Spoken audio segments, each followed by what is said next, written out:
السلام عليكم ومرحبا بكم كيف العاده. مرحبا بكم معايا افيك فاتي. ما عمرني ما قلت لكم الاسم ديالي. انا الاسم ديالي فاتحه، ولكن القناه درتها باسم افيك فاتي، يعني صغرت شويه الاسم باش تجي سهله وتلقاوها ان شاء الله. يعني بسهوله ملي ديروا دي ريشيرش سور لو يوتيوب ان شاء الله تلقاوها. اليوم الوصفه ديالتنا ان شاء الله مع بعض غادي نقدموا جناح الرايه. ها هو الجناح مغسول منقي محيد ليه الشوك ديالو. شوفوا هنا راه كيكون فيه واحد الشوك شويه صعيب، لي زاغيط ديالو تما واعرين، من الاحسن تنقى مزيان. وغادي نحتاج فقط الفلفله قطعتها رقيقه ديكم دي زيشالوط، وعندي سيلغي يعني عندي شويه الكرافوس، غادي نحتاج ورقه سيدنا موسى، شويه الزعتر، شويه لوتيم، عندكم شويه البزار والملح. وغادي نحتاجو الزيت، زيت الزيتون. كيف كنقول لكم دائما انا كنبغي نستعمل زيت الزيتون احسن حاجه.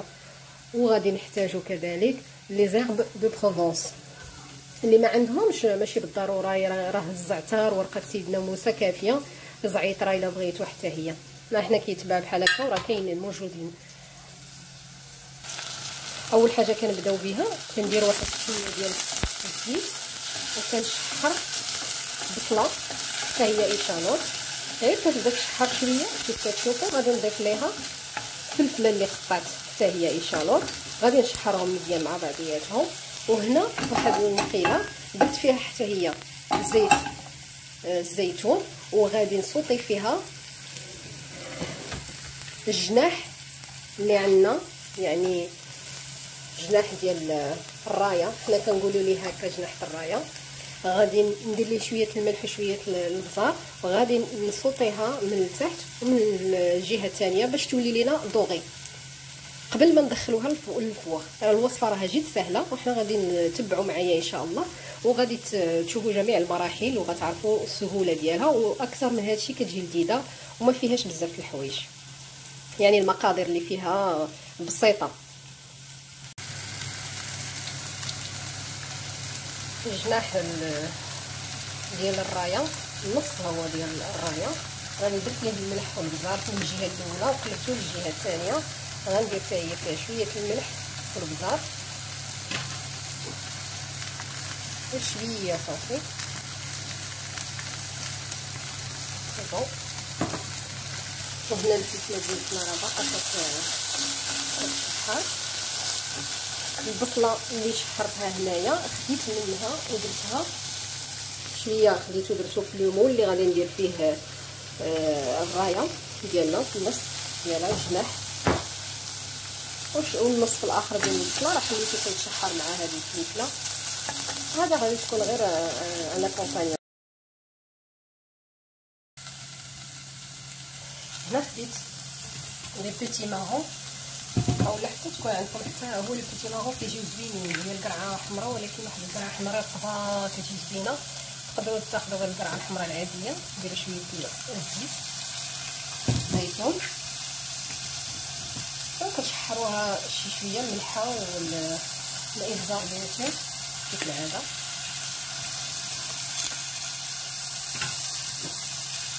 ونخليوها شويه تطلق. هذه غنخليوها ندير ليه التزيين حتى هي هو انا كومبانيون كيجي لذيذ. غادي نزيد ليه شويه الماء،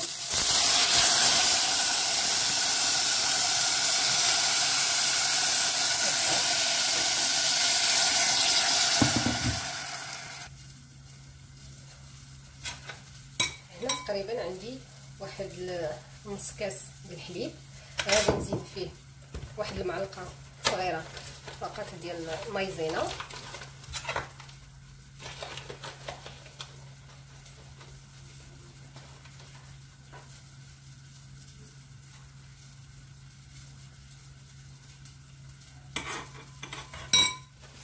ونخلط.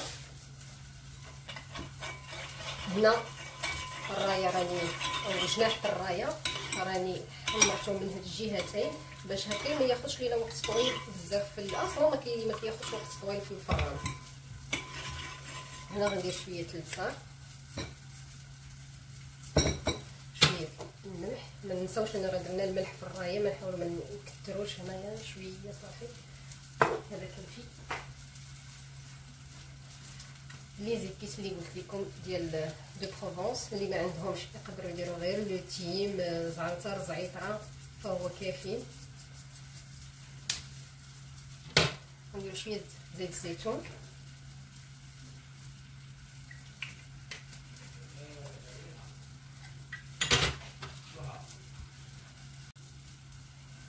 ورقه ديال سيدنا موسى انا غادي نديرها هنايا مع في المول ديريكت. عندي السيلغي حتى هو غادي نديرو ديريكت هنا باش كيعطيو هاد واحد البنه زوينه. شويه ديال لي برونش ديال الربيع، هادو فقط اضافات كيف كنقول لكم دائما.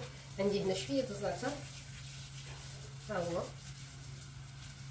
الفران راني ديجا سخنته خدمته.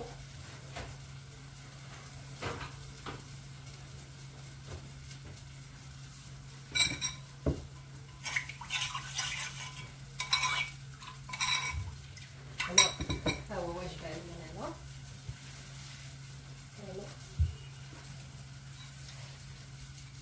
هادو علاش هاد لاكريم علاش اللي وجدتها انايا هنايا دابا، هاد لاصوص هادي على قبل باش تعقد لينا فاش ندخلوها للفران. هانتوما ميم طون كتعطي واحد البنه للحوت.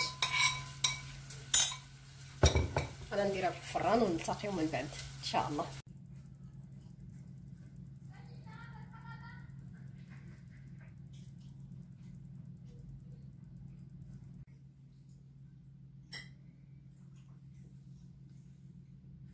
بالصحة والراحة، بون ابيتي.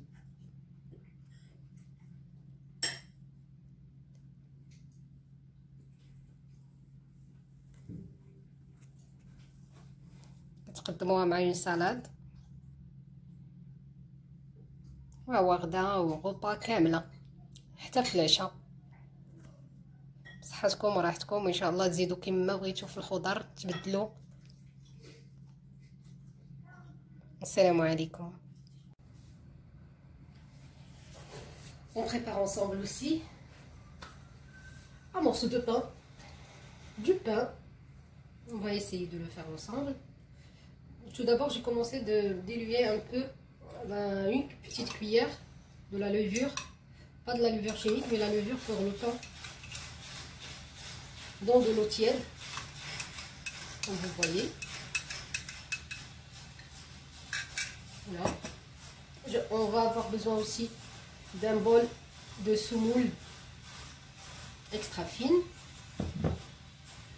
et d'un bol de la farine complète. La farine, celle que j'utilise pour le pain, c'est mon pain de campagne. Je sais pas si voilà, là vous voyez très bien le nom, mon pain de campagne. C'est une source de fibres et de protéines. Voilà. Je mets d'abord, par exemple, un peu près un verre d'eau tiède. Et après, on va ajouter au fur et à mesure. J'ajoute aussi notre levure, là, comme ça. Et les deux bols de farine, notre farine complète de campagne et la farine et la semoule extra fine.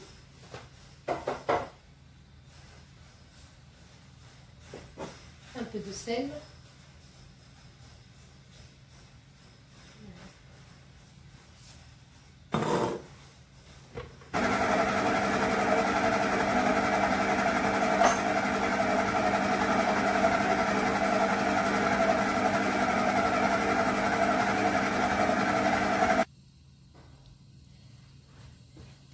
Ma pâte du pain, il est bien pétri. Moi j'ai pétri avec le robot, mais vous pouvez pétrir aussi avec la main.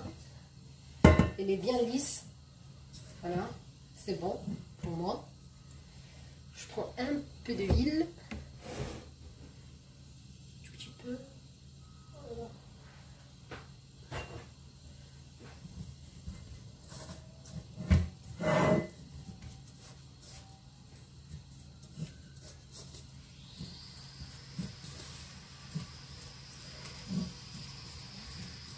Je la recouvre et je la laisse reposer pour une trentaine de minutes jusqu'à ce qu'elle double un petit peu. Hein. Voilà. On va la laisser à côté, de côté. Voilà.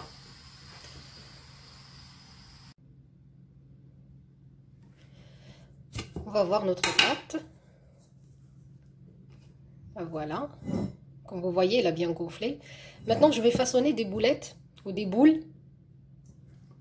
Ça dépend de la taille, comme vous voulez. Vous faites la taille que vous voulez. Par exemple, moi, je vais faire... ça dépend, 4 comme ça. 4. Mes boules bien façonnées. Je prends une comme ça, à l'aide de la semoule, pour que ça colle pas sur la plaque. J'ai pris déjà une plaque de four et j'ai mis du papier. Si vous n'avez pas le papier, vous pouvez mettre, vous pouvez huiler votre plaque. Voilà. Je continue comme ça.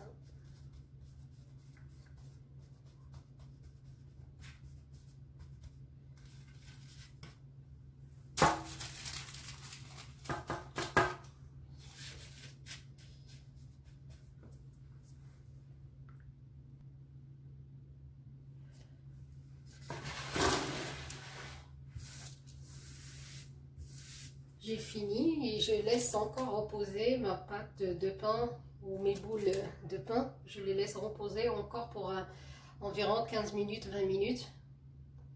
Et après, je vous montre mon astuce pour les enfourner. Voilà, je vous le montre tout de suite, pourquoi pas. C'est un petit ramequin que je remplis avec de l'eau et je le mets à côté du pain sur la plaque. Quand je préchauffe mon four à 280 degrés au Celsius, j'enfourne ma plaque du pain et jusqu'à ce que le pain devienne doré du haut. Mais maintenant, je ne le mets pas tout de suite. Comme je vous ai dit, je le laisse lever pour 15 à 20 minutes. Je le couvre. Je recouvre. Voilà.